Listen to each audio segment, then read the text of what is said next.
Prosecutors began laying out the state's case this morning. This case, of course, gained international attention when it happened.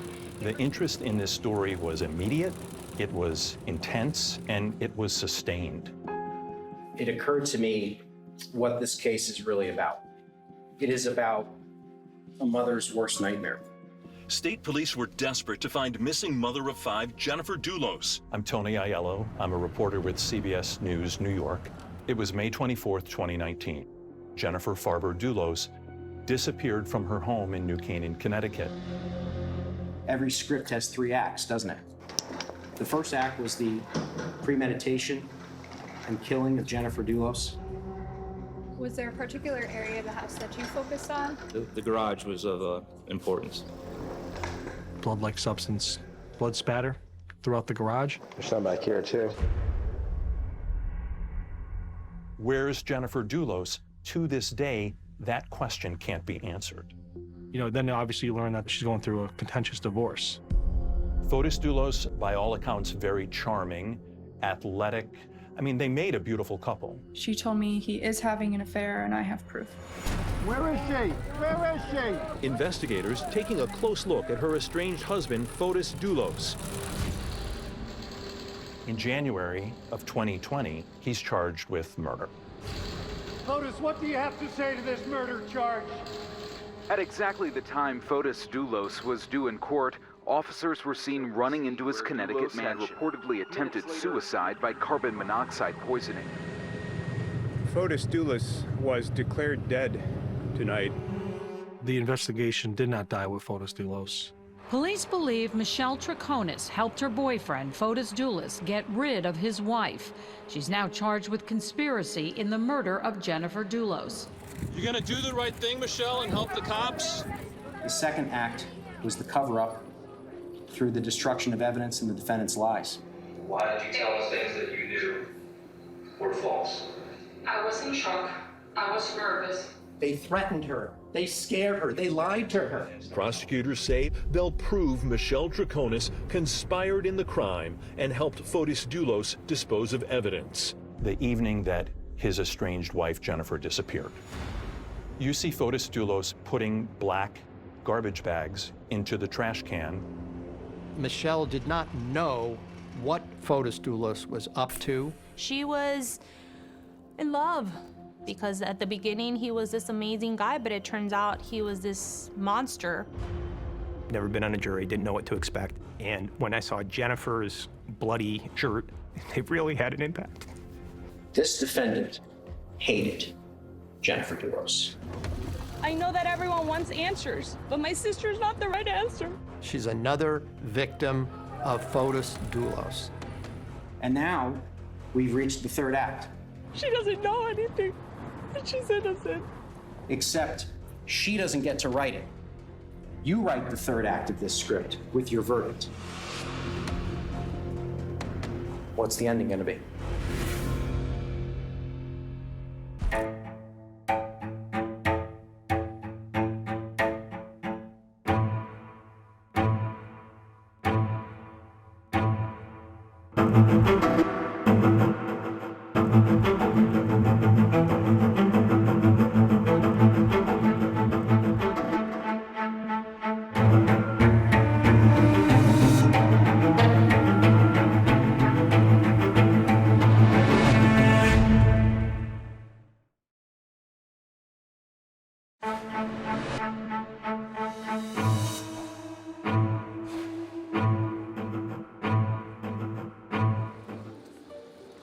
It was one of the most anticipated trials in recent memory, the state of Connecticut versus Michelle Troconis, a case that has haunted the family and friends of Jennifer Dulos for nearly 5 years. I wanted to be there every day because Jennifer couldn't be there, and I wanted to be there for her to bear witness. Longtime friend Carrie Luft was in court every day as prosecutor Sean McGinnis and Michelle Manning presented their case. That Michelle Troconis conspired with her boyfriend Fotis Dulos to murder his estranged wife and then helped him cover up the crime. This defendant was undoubtedly part of this plan to kill Jennifer Dulos. There's no ifs, ands, or buts about it. As the defendant listened in Spanish, her first language, her attorney John Schoenhorn described her as just another victim of Fotis Dulos. There is nothing to suggest that Michelle had any clue about what was going to happen in New Canaan on May 24th, 2019. Michelle simply did not know. May 24, 2019 started like any other day for Jennifer Farber Dulos, with the usual organized chaos of getting her 5 children, 13 and under, dressed and off to school. But shortly after 8:05 a.m., Jennifer vanished. She was scheduled for a dentist appointment later that morning in New York City. She never made it to her dentist appointment. Then Connecticut State Police Sergeant Kenneth Ventresca would become one of the lead investigators. People couldn't get a hold of her. On the stand, the children's nanny, Lauren Almeida, recalled her gnawing sense of dread. The second I called Jennifer, it's like my stomach just sank because she never not answered her phone. Lauren took the children to wait at the home of their maternal grandmother, Gloria Farber, in New York City. The 88-year-old Mrs. Farber says she waited for her daughter to come get them. Did Jennifer show up at your apartment that day? No. Have you seen your daughter Jennifer since she failed to meet you at your apartment in New York City on May 24th, 2019? No. By 7 p.m., all-out panic set in. Lauren called the police. We told the police that a mother of 5 was missing and that she was in a very contentious divorce. Officers quickly discovered Jennifer's abandoned suburban SUV in nearby Waveney Park. The tailgate was backed up against this tree. The Suburban was not running, keys were not in the ignition. You could see the cleanup of the blood-like substance all over the passenger side under flashlights. Police are not sharing much information as they search. New Canaan police launched a massive search. All I want to say is, Jennifer, we love you, and we are doing everything we can to bring you home. Sergeant Ventresca says the one person who didn't seem worried about Jennifer was the father of her 5 children, her estranged husband, Fotis Dulos. Did he help at all in the search? No. Did he seem concerned about his wife as time went on? No, never seemed concerned about his wife. It wasn't always that way. They met in college, Jennifer, a writer and playwright from a wealthy New York family, and Fotis, an international water skiing champion raised in Greece, both students at Brown University. It turned romantic some 17 years later, after a chance meeting at the Aspen airport. What did she like about him? Eventually love about him? Well, you know, he was a really charming person. He was very handsome.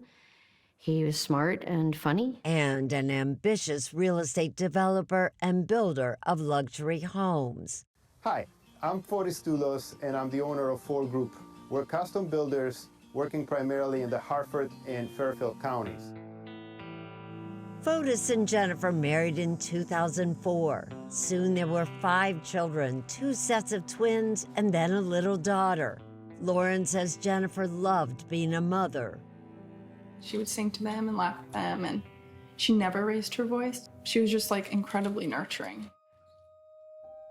The growing family moved into one of Fotis's opulent homes in Farmington, Connecticut, a suburb of Hartford. They had all the advantages money affords and an emphasis on sports, especially water skiing. But the marriage was increasingly rocky, says Lauren. So I was in one of the kids' rooms and we started to hear screaming, and Jennifer ran through the bedroom door. Fotis was yelling and she closed the door behind her and pushed her body up against the door, and he was trying to get in. And her face was just, she was terrified. By 2016, Fotis was away as many as 10 days a month, often chasing the latest water skiing competition. On a trip to Miami, he met Michelle Troconis. The Venezuelan-raised single mother was Fotis' type. She rode horses, reported for ESPN in South America on snow skiing, and even more to Fotis' liking, she was a competitive water skier. Michelle's sister, Claudia Marmol. He was charismatic. He was into sports just like she was. He was a loving father. Soon, Fotis and Michelle began an affair. It didn't take long for Jennifer to put two and two together. Through email and receipts, she found out that he went on a trip to Utah with Michelle and a friend of his and his girlfriend. Jennifer later told Lauren she confronted Fotis and he admitted to having the affair. That was it. She devised a secret plan to take the kids and move out, with Lauren's help. She was afraid of what Fotis would do to her or with the kids if she filed for divorce while they were living under the same roof. But Jennifer did file for divorce, took the kids, and moved into a rental home in New Canaan. Michelle and her young daughter moved into Fotis' house in Farmington. She fell in love with him, and they had a very amazing relationship. It would turn out to be one of the biggest mistakes of Michelle Troconis' life. Where is she? Where is she?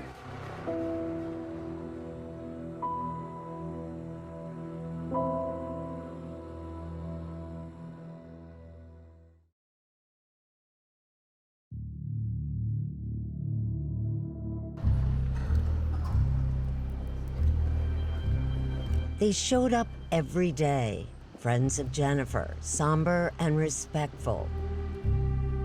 We did need to just bring her presence, the love for her, into the courtroom. For Jennifer's loved ones, there has been no body to mourn, no grave to visit. Her remains have never been found. For prosecutors, it added another set of challenges to an already difficult case. To prove beyond a reasonable doubt that Michelle Troconis conspired with Fotis Dulos to commit murder, they first had to prove there was a murder, and then that it was Fotis who murdered her. But 8 months after Jennifer vanished, and long before a trial would begin, Fotis Dulos took his own life. I always thought this trial was against a ghost. Prosecutors essentially brought Fotis back to life by focusing on the day Jennifer went missing. They presented what investigators had found at her home. When they go to the house, they go in the garage, they notice blood-like substance. There's some back here, too. Sergeant Ventresca and Detective John Kimball of the state's major crime squad were summoned to the scene. There was evidence that someone had attempted to clean up blood. There would appear to be swirl marks on the sides of the vehicles. A serious violent assault occurred in that garage. I mean, there's definitely some sort of foul play involved. Within hours of searching the house, I mean, it's up here, too. Investigators learned Fotis had a possible motive, that contentious divorce, something Jennifer expressed in court documents. He is dangerous and ruthless when he believes he's been wronged. He must always win at all costs. And there was little doubt that Fotis was losing. He had spent thousands of dollars in legal fees and court costs. His business was floundering. And worse, he lost shared physical custody of his children. I don't think Fotis liked to lose in any aspect of his life, and I don't think that he liked to be losing in court at the hands of his wife. The day after the mother of his children disappeared, Fotis was summoned to the New Canaan police station. Did he agree to sit down and talk? No. But they got something more important than an interview. Police took Fotis' phone. They tracked it to Albany Avenue in Hartford around 7 p.m. the evening of May 24th, roughly the same time Jennifer was reported missing. It turns out there were security cameras all along Fotis' route. New Canaan police officer Thomas Patton couldn't believe his eyes. What do you see? Well, as he was driving around, he was depositing black garbage bags in various receptacles. And is he alone? No, in one of those pictures, you can see a female that's leaning outside of the passenger side of the truck. Turns out that the female reaching for the sidewalk was Michelle Troconis. Within days, a team of detectives was dispatched to go digging through the trash. Some of the things retrieved were used zip ties with human blood and DNA of Jennifer Dulos on them, female undergarments, a Vineyard Vine shirt in the size that Jennifer wore. At trial for the first time, they showed those bloody clothes. I think it was really important that they did that. We had seen photographs of that evidence, so I knew what it looked like. But being in the same space and time as Jennifer's clothes, just really drove home that she's not here. On June 1st, 2019, 8 days after Jennifer vanished, both Fotis Dulos and Michelle Troconis were arrested for tampering with or fabricating physical evidence and first-degree hindering prosecution. They still did not have enough for a murder charge. Fotis refused to talk to the police, but Michelle gave the first of 3 interviews. What's the red stuff? Officers made it clear Jennifer was not just missing. She was murdered. Basically, here's the fact. Fotis killed Jennifer. Okay? This is a fact. We know this. We need to find Jennifer. Officers were trying to figure out if she knew where Jennifer's body was. If you had to get rid of a body which was no longer one piece, where would you go? Me? Or where do you think Fotis might go? Okay, I'm not saying you. Where would Fotis have gone to take either Jennifer or parts of Jennifer to get rid of her? I don't know. Michelle insisted she didn't know anything about a body. She also gave Fotis an alibi. She told them he was with her at home that morning at 4 Jefferson Crossing. Fotis wakes up too. When I go to the bathroom, I brush my teeth, I get into the shower. Fotis jumps into the shower with me. Probably it's a 5-minute shower. That statement would come back to haunt her. Both Fotis and Michelle were released on bond and ordered not to communicate with one another. Fotis stayed in his glittering mansion at 4 Jefferson Crossing. Michelle moved into her own apartment and would forever be branded as the other woman. I'll be honest with you, you're probably one of the most hated women in America right now.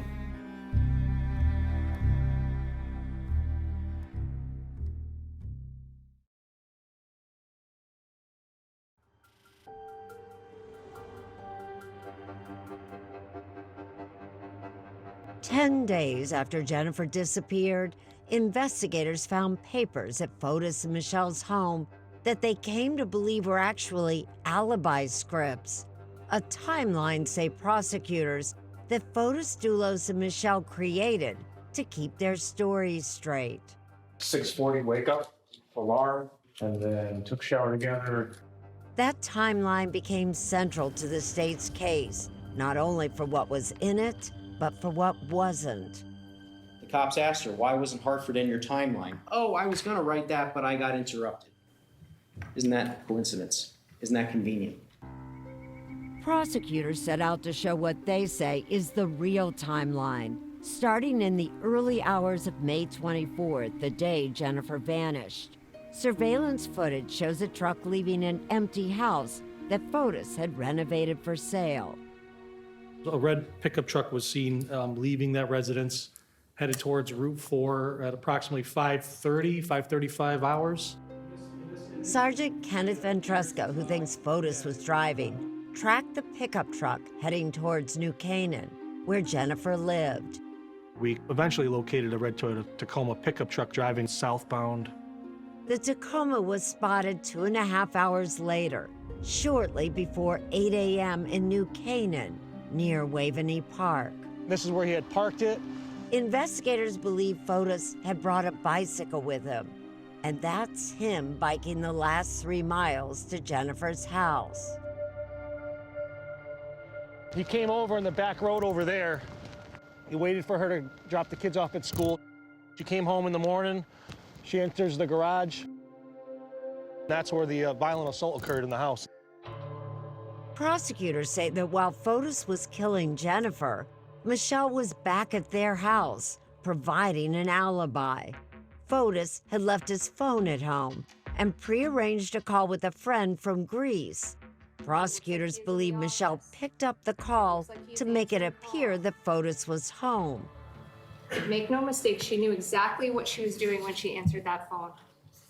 Prosecutors claim Michelle then moved it around, locking it and unlocking it to continue to show activity.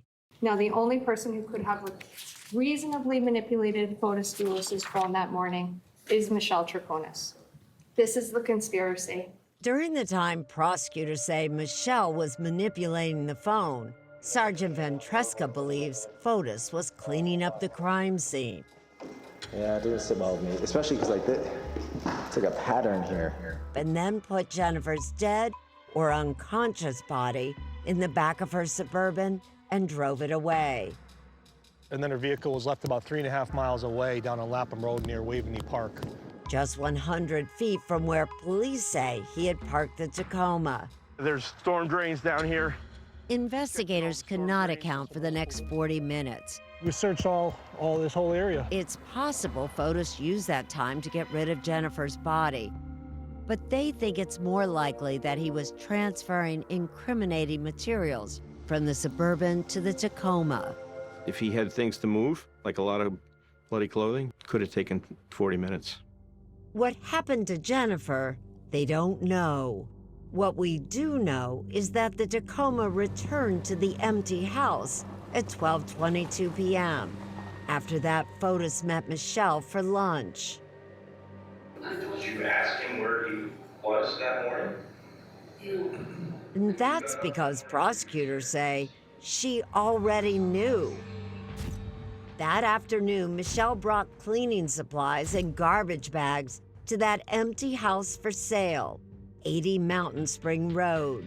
Michelle says she and Fotis were preparing for a showing the next day. So what do you think was happening that afternoon at 80 Mountain Spring? I think that the evidence that was found in Hartford was being bagged up. The prosecution showed Michelle driving back and forth to the house where she lived with Fotis. Prosecutors believe she was burning evidence. And there appears to be smoke coming out of the east chimney. Who's lighting a fire on Memorial Day weekend? Better question. Who's lighting 3 fires on the Friday before Memorial Day weekend on a day like that? The surveillance shows her going back and forth repeatedly, 5 minutes at a time, 9 minutes at a time, fire, fire.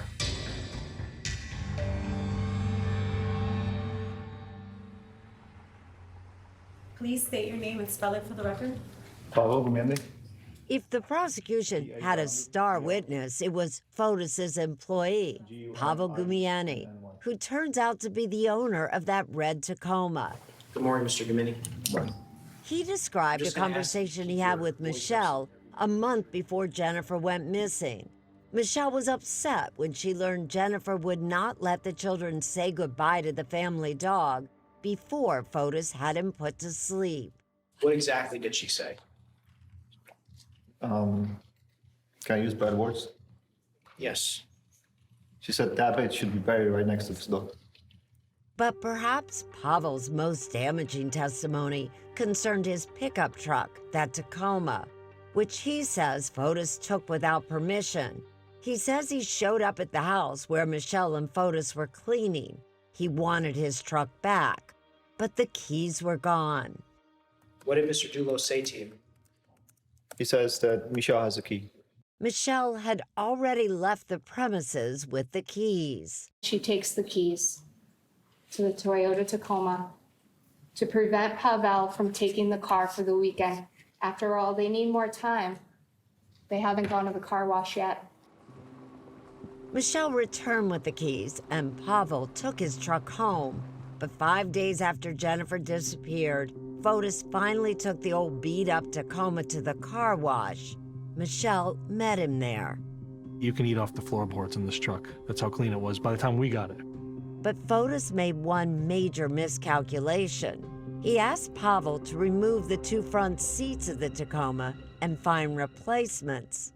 He was growing angry, and he kept on saying, like, you gotta do it. Can you do it? Pavel, who was later given immunity, did remove the seats, but he handed them over to the police. And sure enough, On the passenger seat, there was a blood-like stain on the fabric of the seat. And this general error. Which was cut out, tested at the lab, and it came back to Jennifer Dulos' DNA blood. And that was paramount for this investigation. they finally had enough evidence to arrest Fotis Dulos for the murder of his wife. Michelle Troconis was arrested for helping him plan the murder. The two would never see or speak to each other again. What do you think is the most damaging evidence against Michelle Troconis? For a closer look at the case, go to 48hours.com.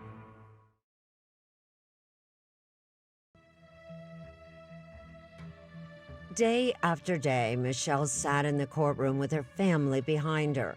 She showed little emotion, other than a few tears.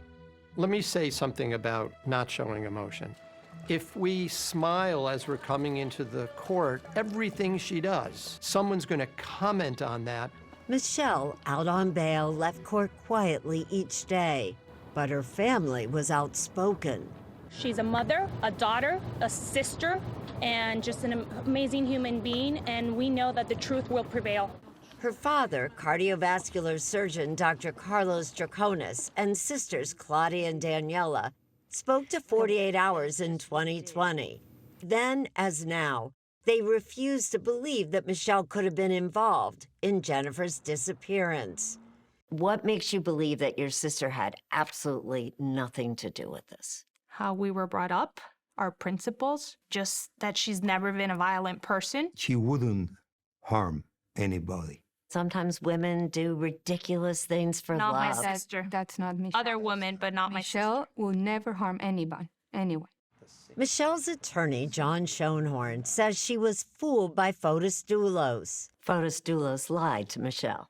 It appears that he did on more than one occasion. According to Michelle, Fotis told her he believed his wife had run away, something he claimed she had done in the past. I said, what? What do you mean that she disappeared? And he said, don't worry. She started in the past. She went to Aspen and she changed her name 20 years ago. I'm telling you what he told me. Schoenhorn says Fotis was also lying to her that night he was dumping bloody evidence on Albany Avenue in Hartford. And you're saying she had no idea what was in those bags that Fotis was getting rid of? She not only did not know what was in those bags, she had no idea what he was actually doing. He'd invited her to go out to Starbucks. Practically the entire time, she's on either WhatsApp, texting, or making phone calls during that whole time. Do you know what was in the bag? No, in my mind it's always like construction things. Even maybe, I don't know, the cleaning from the house, I don't know. Okay. Like, Claudia, speaking on behalf of her sister after the trial, says it wasn't unusual for Fotis to dump construction debris in public trash cans instead of paying for a dumpster. I had gone in 2018, and he had done it in my presence, so it was very common for him to do that. But prosecutors portrayed that footage of Michelle leaning out of the truck as something nefarious. They told the jury she was purposely giving cover to Fotis while he dumped 2 altered license plates down the sewer. While they opened the door at the exact same time, conveniently at the right time to block the view from the tan car. Michelle says it was an innocent gesture. But you're actually leaning out at one point of the car. No, I told him. I had a chewing gum. I took it, I spit it. Okay. And my hand got sticky, and I went like this and like this to clean. Okay. The state's case was built on speculation, not facts, says Schoenhorn. Take that smoke rising from the fireplace.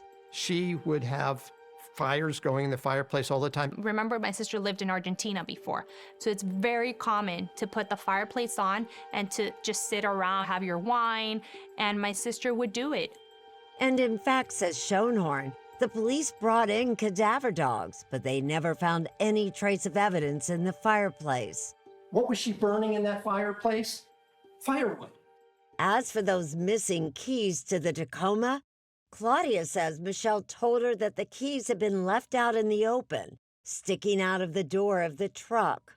Culturally, we don't trust. We always lock doors. We always lock houses, everything. So she told me she took them because of how we are, that she's just not going to leave keys hanging from the door. Schoenhorn says that not only is there an innocent explanation for every one of the state's accusations, but his client's willingness to help speaks volumes about her involvement or lack of it.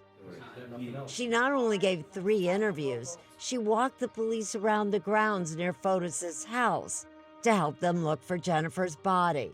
We think you have information that can help. I love John, but I can walk the whole world with you if you want. Do whatever you want, but I can't do it. If, in fact, your sister knew where Jennifer's body was, wouldn't she have tried to make a deal with that information? Of course, my sister is not the person that the media has portrayed, that the police and the state have wanted to portray. My sister would have said it. She would have stood up. In the end, Schoenhorn says her good intentions to help police worked against her. It was Michelle's apparent contradictions in those 3 interviews that seemed to incriminate her. At the time, Michelle had a different lawyer. Do you wish she had never talked to the police? Let's put it this way. I would never have put my client in that situation when she was under arrest. Fotis jumps into the shower with me. Remember, in the first interview, she said she and Fotis took a shower together the morning Jennifer disappeared. But she changed that story in the second interview. She told officers she didn't see Fotis at home that morning. First time you told us that you were in the house and woke up, you took a shower with Fotis. Now you didn't take a shower with Fotis. So this is all going to come out and it makes you look like you're not telling the truth. This is how she later explained it. Why did you tell us things that you knew were false? Okay, I was in shock. I was nervous. Police and the prosecution were convinced Michelle had helped plan an alibi, including that call Michelle picked up on Fotis' phone. But Claudia says there's an innocent explanation for that, too. It turns out that Fotis' friend, attorney Kent Mawhinney, was at Fotis' home office at 8:26 a.m. when Fotis' phone rang. She was with Kent Mawhinney in the office, and Kent was actually the one that signaled to her, "Aren't you going to answer the phone?" So then she did. But why didn't Michelle mention that phone call to investigators? She never mentioned that phone call in the first 2 interviews. She never mentions it until the 3rd time. Why not? Was she trying to keep that from investigators? No, because again, I don't remember verbatim every single thing that I did. So our memory can fool us, and just because she didn't mention it doesn't mean that she was hiding it. Schoenhorn called to the stand a memory expert, psychologist Elizabeth Loftus, to explain the changing stories. People with a lot of life stress are not going to be, their memory is not going to be operating optimally.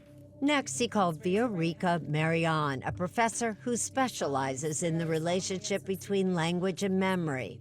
She testified that Michelle, who you'll remember listened to the trial in Spanish, had only medium proficiency in English. Does that play a role when you're asked to retrieve or recite something that you had encoded in your memory? It can. After 3 days, the defense rested. Michelle never took the stand. It was time for the attorneys to present their closing arguments to the jury. In my mind, I thought, is there an innocent explanation? Because you want to get it right. I don't want an innocent person to go to jail.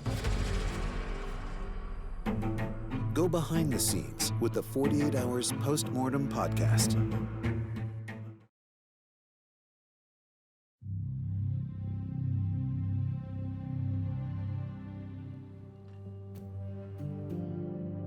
When jury selection began in the trial of Michelle Troconis, Jennifer Dulos had been missing for 1,594 days.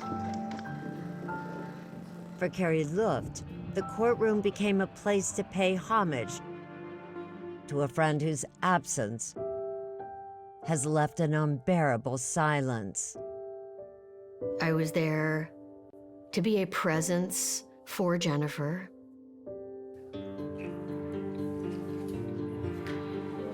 After 6 weeks of testimony, it was finally time for the attorneys to sum up their cases in a narrative, a story, no longer than an hour. Their chance to put all the pieces together. We met up with John Schoenhorn as he put the finishing touches on his closing arguments. I feel apprehensive, but I feel that we have a good shot. The following morning, Jennifer's 5 children, now 17, 15, and 13, and living with their grandmother, sat in the gallery as the closing arguments began. All rise. They wanted to support their mom. They wanted to support their grandmother. And they wanted to know what happened. Are the parties ready to proceed? Yes, Your Honor. Prosecutor Michelle Manning was the first up. This trial is very simple. It's about a conspiracy and about a cover-up. It's about Michelle Troconis' actions and about how she and Fotis Dulos conspired together to murder the woman who was standing in their way. It is, and I will say this multiple times, speculation. It's conjecture. It's guesswork, which is not the standard of evidence in a criminal case here. Prosecutor Sean McGinnis delivered a powerful finish using one simple word: coincidence. I want to just pose these questions to you as you head into your deliberations. Is it really just a bunch of coincidences?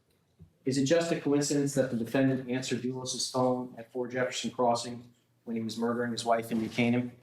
Is it just a coincidence that Dulos' phone is being moved and manipulated when only the defendant is home? Is it just a coincidence that the defendant travels with Dulos to Hartford as he disposes of the evidence on the same day? Is it just a coincidence that the defendant brought black garbage bags to 80 Mountain and Jennifer's shirt and bra were found inside black trash bags? For alternate juror Patrick, who wanted us to only use his first name, Mother being taken away from her children. the prosecution's closing put weeks of testimony into perspective. Where it all came together really was in closing arguments. That's when it all made sense to me. And really up to that point, I'd entertained both sides in my head. As an alternate juror, Patrick was released before deliberations. Thank you.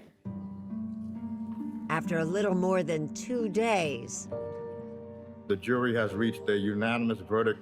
the jury sent word to the judge. Will the defendant please rise? State of Connecticut versus Michelle Troconis. What say you, Mr. Foreperson? Guilty. Guilty. Guilty.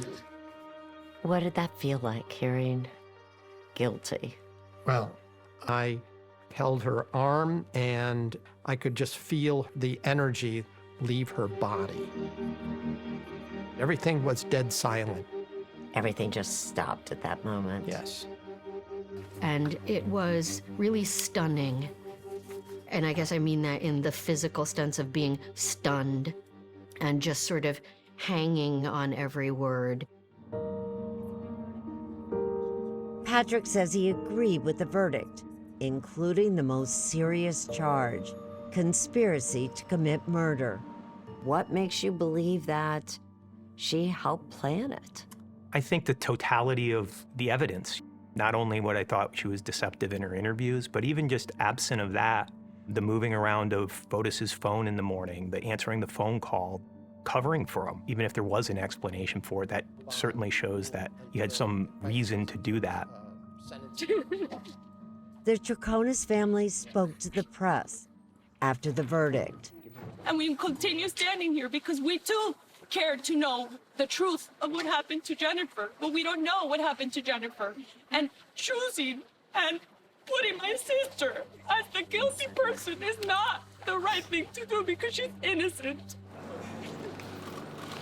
Thank you.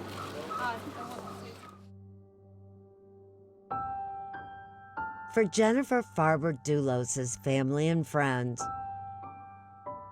it was the verdict they had hoped for, but it did little to ease the anguish they feel every day that she remains missing. And that's what's the most painful. We don't know. We don't know where she is. Do you think you ever will? I don't know. We'd like to find her and bring her home. If that doesn't happen, doesn't change our love for her. She's in each of our hearts. She's in our 5 children. You see her face and Gloria's. So, Jennifer's still here in so many ways. But I think it would bring some peace to be able to let her rest in peace.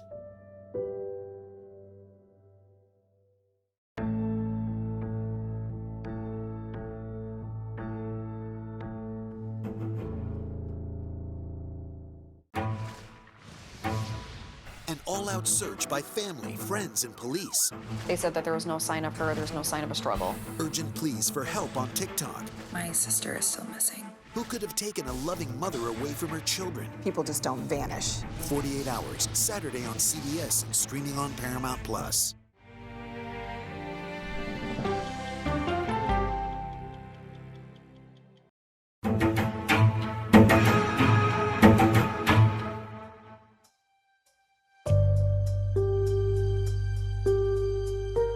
Welcome to Postmortem. I'm your host, Anne Marie Green, and today we're discussing the trial of Michelle Troconis, who is charged with conspiracy to murder Jennifer Dulos. Now, prosecutors believe Michelle aided her boyfriend, Fotis Dulos, who they say murdered his estranged wife, Jennifer.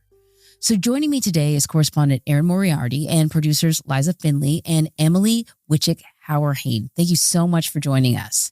It's always nice to do a post-mortem on our stories. It's great to be here with you, Anne-Marie. So happy to be here. This was a really high-profile case. People remember the headlines, but they remember Fotis Dulos. They remember Jennifer. But I don't know if anyone really knew the story of Michelle. I know that I really didn't. I didn't pay attention. Well, because this is a story, and I'll give you some of the details, all right? This is a story that really goes back 5 years. It started on May 24, 2019. That was the Friday before Memorial Day weekend. And this mother, Jennifer Dulos, drops her 5 kids off at school, heads back home, as she does all the time, never to be seen again. She's supposed to go to the dentist, but she doesn't show up. And the nanny gets worried because Jennifer answers the phone every single time she calls. So by 7 p.m., she then calls the police. Jennifer happens to be in the middle of a very contentious divorce, a divorce that was kind of set off by an affair that Fotis Dulos, the estranged husband, was having with this woman by the name Michelle Troconis. It had gone back since 2017. So they call in Fotis, the police department. He's not going to talk to them, but they get his phone. And when they get his phone, they find out that he had been the night before in Hartford. And when they get video, they not only can see that he seems to be dumping trash bags in public trash containers, but in the truck with him is Michelle, his girlfriend.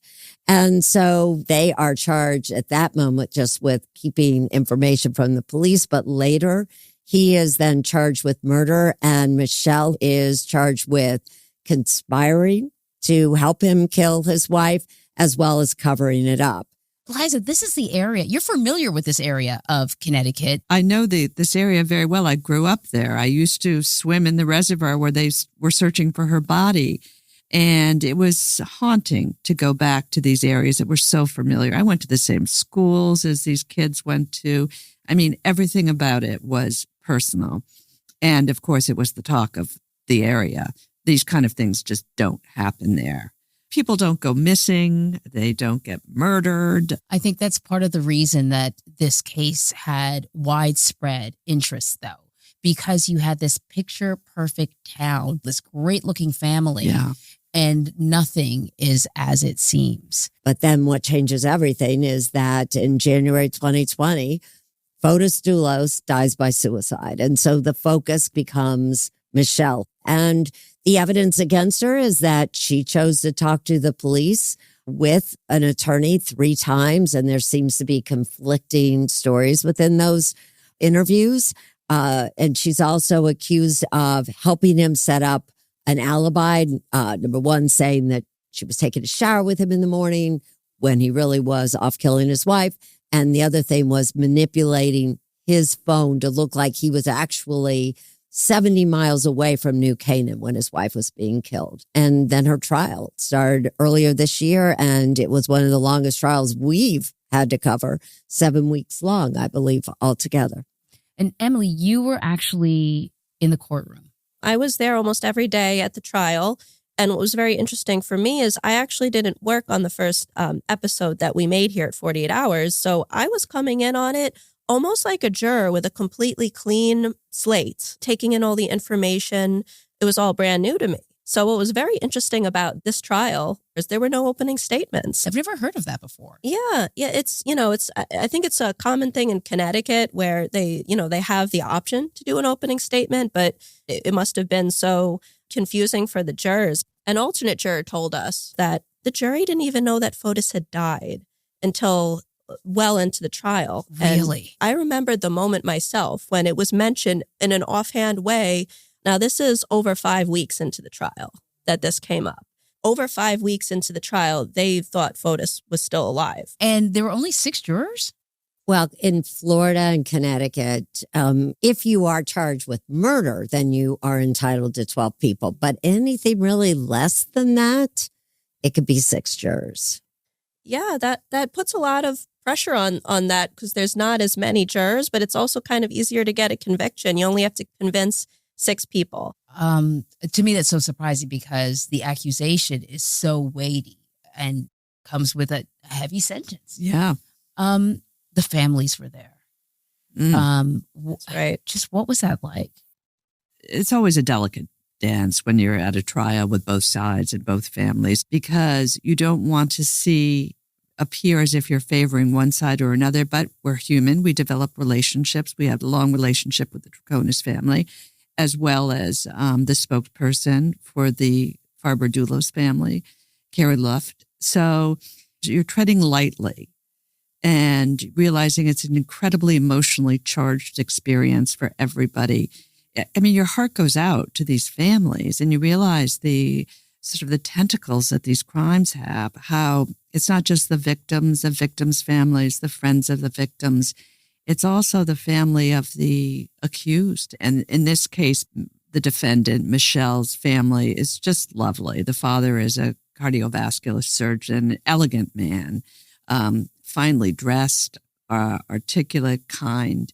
And these sisters who just adore Michelle. And then, of course, on the other side is you had all these friends of Jennifer Farber Dulos who came every day because they loved her and wanted to represent her. And then there was 2 very dramatic moments when all 5 of the children came to court. And of course, we're also curious to see them. It's been 5 years since she disappeared and we think of them as little kids. And now they're teens. And remember, there's 2 sets of twins. So, I mean, they're beautiful children. And to imagine that they are here to try to figure out what happened to their mother. Yeah. It's heartbreaking. Yeah. Sitting in the courtroom when the 5 children walked in, the whole atmosphere changed. A hush came over the courtroom. It was a dramatic, emotional moment. It was hard not to feel so intensely for both sides because it was such a tragic situation for everybody. Also, you can't forget that these kids also knew Michelle. and called her Mishi. Really? Mm-hmm. I wasn't aware that they knew her in that way. They did. I mean, they didn't have a lot of to do with her, but they did know her. And, they went water skiing with her. And from the reporting we did, they all got along very well. To sit in the courtroom with that person that they once knew, sitting at the defendant's table, I can't imagine what must have been going through their minds as they sat in that courtroom. I want to talk about sort of a key piece of evidence in this case, right? It's the police interviews with Michelle. She was questioned by police 3 separate times. Each time she presents a different series of events. I want to play some of that sound. Let's listen. Fotis jumps into the shower with me. Remember in the first interview, she said she and Fotis took a shower together on the morning Jennifer was killed. But she changed that story in the second interview. She told officers she didn't see Fotis at home that morning. First time you told us that you were in the house and woke up, you took a shower with Fotis. Now you didn't take a shower with Fotis. Okay. So this is all going to come out and it makes you look like you're not telling the truth. I know. This is how she later explained it. Why did you tell us things that you knew were false? Okay, I was in shock. I was nervous. Michelle's defense attorneys who defended her at trial said that it is usually not wise and they wish she had never spoken to the police. But she was at that time represented by a lawyer, a different lawyer who allowed her to talk to the police not once, not twice, but 3 times. But Fotis didn't talk to police. He refused to talk to police and she did right away and then continued to. And she ended up giving them much of the evidence that was used against her. Mm-hmm. That would help in a timeline that they were trying to establish. So she does not testify. This is her testimony that the jury sees. Yes. That's right. They played them over the course of days. They were hours long, and it's fascinating to it's watch. Fascinating, and it was something to, as Erin was saying, something that they could pick apart. What was fascinating about it? I'm curious. What sort of stood out to you? Well, I think that they changed over time, and I think the first one, I found her personally extremely believable. What she was saying and that she was traumatized by this and she had no idea and she was trying to figure it out. And you go, oh my goodness. I had that same feeling. You remember I was watching this with fresh eyes, and when the police said to her, Fotis killed Jennifer, we know this, she breaks down crying. And it seems like such a genuine moment. She's seemed to be really authentically processing that this man that was her boyfriend that she loved and trusted was accused of this. And, what was really going on in her mind, no one knows. But as a first time viewing this, I, as Liza was also convinced. Mm-hmm. But then she started contradicting herself. And by the third one, you're getting a whole different picture. Mm-hmm. By the third interview, some aspects of the story were falling apart. And she didn't really have great explanations as to the changes in the story, and that really hurt her. But, one could understand why you might have a flawed memory under the circumstances. In fact, the defense calls to the stand a memory expert to explain how high levels of stress might impact memory and recall. And then there's a professor who specializes in the relationship between language and memory. I thought it was interesting because, you can't help but to think about your own life. I try to recall moments in my life when I was under stress. And could I remember details? And the answer is no sometimes. And remember, English is her second language. Yes. Yes, she sounds perfectly fine when you hear. But even during the interviews with police, she'd go, what is that word? What does that mean? And I just wonder if that could explain some of her affect, particularly in the third, not explaining well why she changed her story. But I just want to point out that when she's changed her story, the police assume that she then was trying to cover up. And, she finds out that Jennifer's missing. Michelle said she's still kind of believing he's telling her she's run away in the past, So she's believing him for a while. Maybe she's worried he's going to be blamed for something he didn't do. So she could be covering up for him to help her boyfriend, not necessarily because she knows he's killed someone.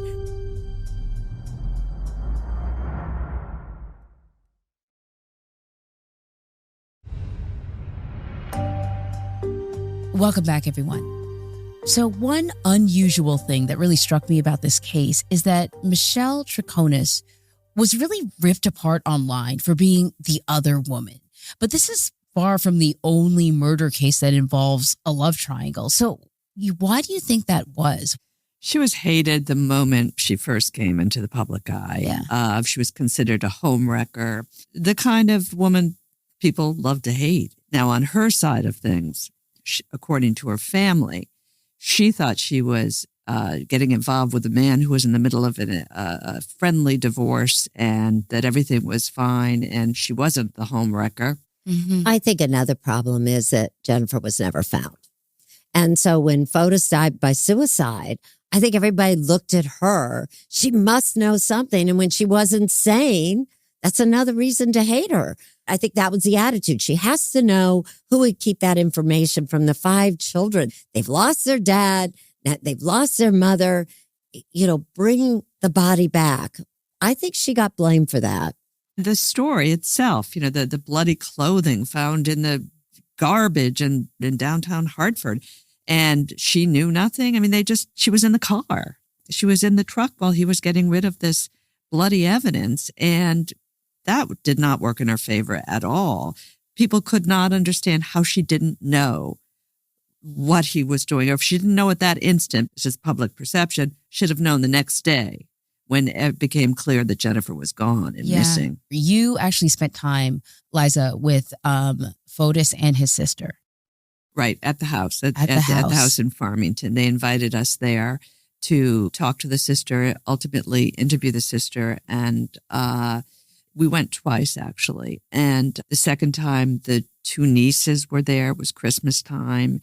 And I've always wondered, I've wondered this for years. And I remember doing a story about a serial killer and went to visit him in prison. And I said to myself, I wonder if I'm going to be able to tell that this is a person who could do something so evil. I wonder if it's written on them. I wonder if it's apparent. And I was wondering the same thing about Fotis. And the answer is then and now, no. And Fotis was very hospitable.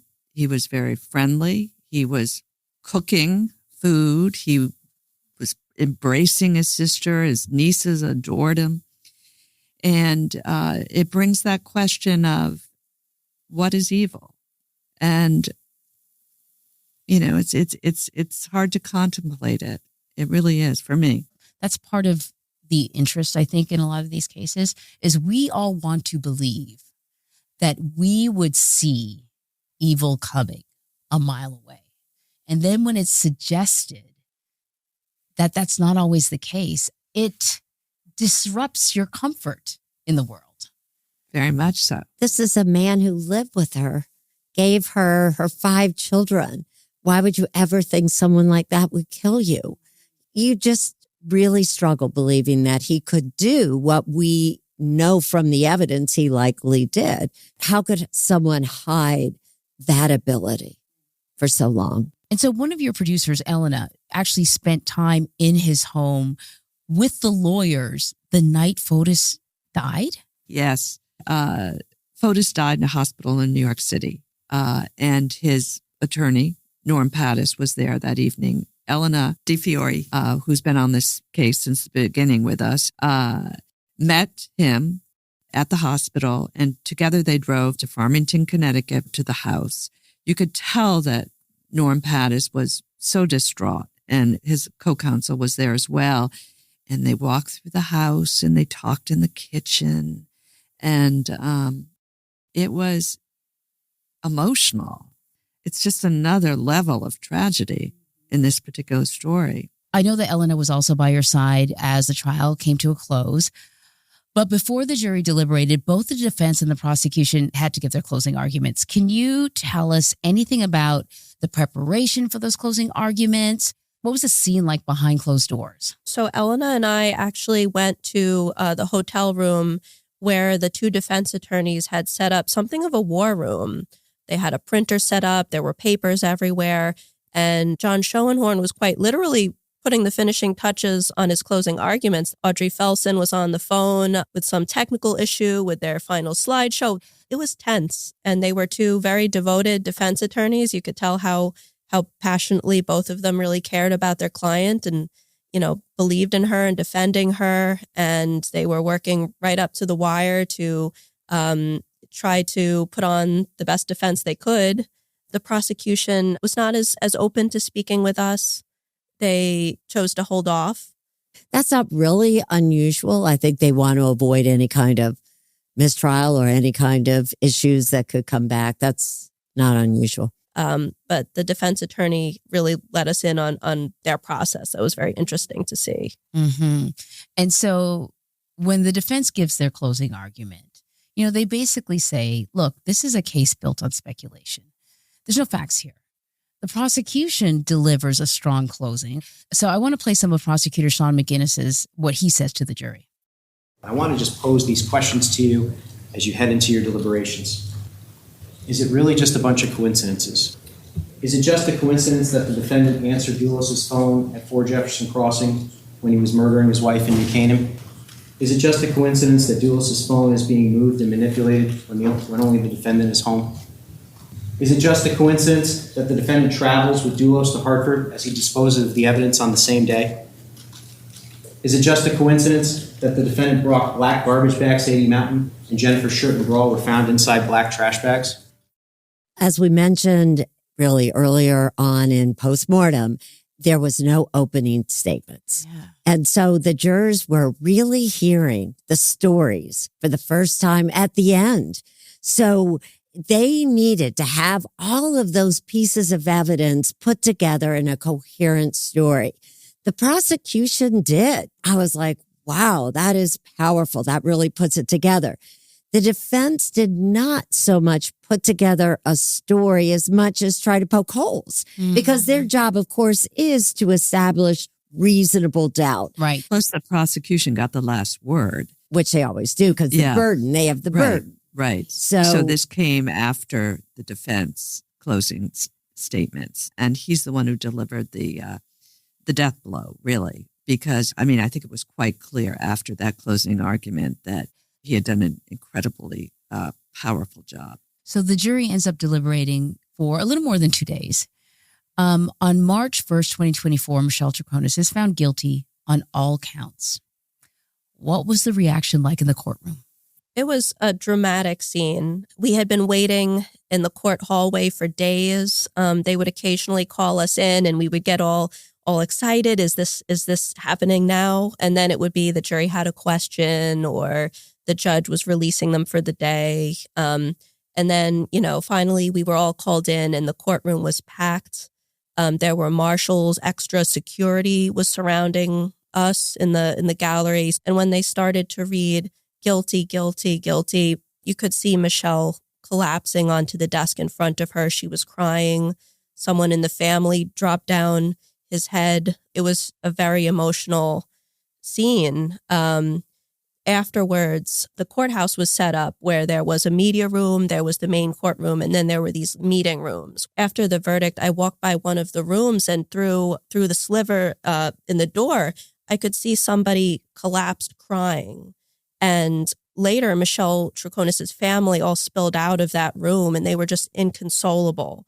And, you see the emotional presser that they gave afterwards on the courthouse steps. It was a very hard day. Both of Michelle's attorneys were very professional and remained calm and all that. But you could tell that Audrey Felsen especially really cared about Michelle and believed in her. And these attorneys were by the family's side throughout. And Michelle's family sat behind her every day. There were family members behind her in that courtroom. What about the Dulos children? Because they have already dealt with tragedy on a level that, is sort of hard to conceive.